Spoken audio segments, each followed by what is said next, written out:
ছোটোবেলা থেকে আব্বার সাথে কৃষি কাজ করতে করতে কিন্তু আমি অভ্যস্ত, যার কারণে কিন্তু আমি টুকটুক করে কিন্তু সব কাজই শিখে ফেলছি।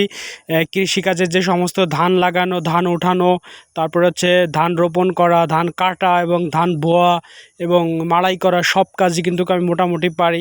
আজকে ভোর রাত্রে কিন্তু আমি ঢাকা থেকে বাড়ির দিকে রওনা দেই, কারণ হচ্ছে আব্বা একা একা পারবে না এই ধানগুলো ঠিকঠাক করতে, যার কারণে কিন্তু আমি চলে আসছি। কিন্তু আসার পরে দেখলাম যে কিষানরা ধান কাটতেছে, তাদের সাথে আমিও ধান কাটলাম। তারপরে তারা দেখলাম বইতেছে, আমিও তাদের সাথে বইতেছি ধান। কারণ হচ্ছে এটা হচ্ছে টাকার কিষান, আর টাকার কিষানরা হচ্ছে আজকে কেটে দিয়েই চলে যাবে।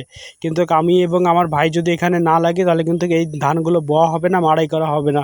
যার কারণে কিন্তু আমিও চলে আসলাম ধান কাটতে এবং ধান মাড়াই করতে, ধান বইতে, সব কিছু করতে, এভরিথিং। অর্থাৎ একটা কিষানে যা করতেছে আমরাও কিন্তু সেম তাই করতেছি। কারণ যদিও আগে ছোটোবেলা থেকে বস্তা মাথায় নিয়েছি, ধানের বস্তা মাথায় নিয়েছি, কিন্তু কখনোই কিন্তু ধান বোয়া হয়নি। কারণ হচ্ছে আমাদের এমনি কিষান ছিল, এই কারণে হচ্ছে ধান বোয়া হয়নি। তো এখন যেহেতু কিষান ওরকমভাবে আসে না, আর এখন সবাই সচ্ছল হয়ে গেছে। আমি যখন অনেক ছোট ছিলাম তখন কিন্তু আমার আব্বা একটা কথা আমাকে শিখাইছিল যে সব কাজ শিখে রাখা ভালো। প্রয়োজনে কখন কোন কাজ লাগে সেটা জানা যায় না, কারণ ভাগ্যে কার কী আছে জানি না। তাই সব কাজ সবসময় আমরা শিখে রাখার চেষ্টা করব। বিষয়টাই কিন্তু আমি আমার মাথায় সবসময় ঢোকায় রাখছি এবং আমি সব কাজ পারদর্শী। যে কাজটা আমার সামনে একবার করা হয় বা যে কাজটা আমি একবার দেখি, সেই কাজটা কিন্তু আমার দ্বিতীয়বার আর দেখা লাগে না, সে কাজটা কিন্তু আর দ্বিতীয়বার দেখাই দেওয়া লাগে না, সে কাজটা কিন্তু আমি পারি।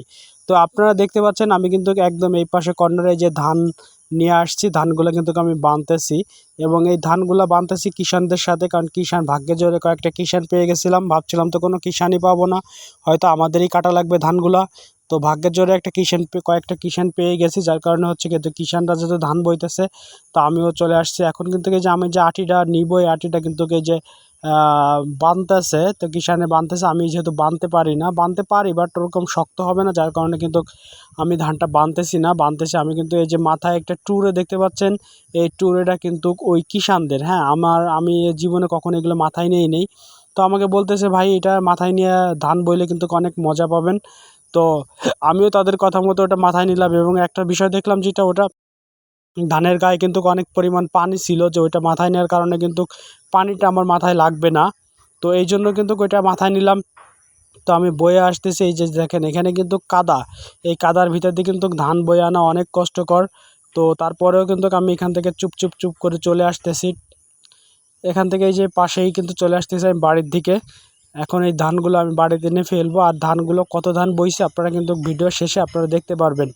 এটা কিন্তু আমাদের বাড়ির পাশেই, আমাদের এই ধানের ক্ষেতটা হচ্ছে আমাদের বাড়ির পাশে, একদম পাশে।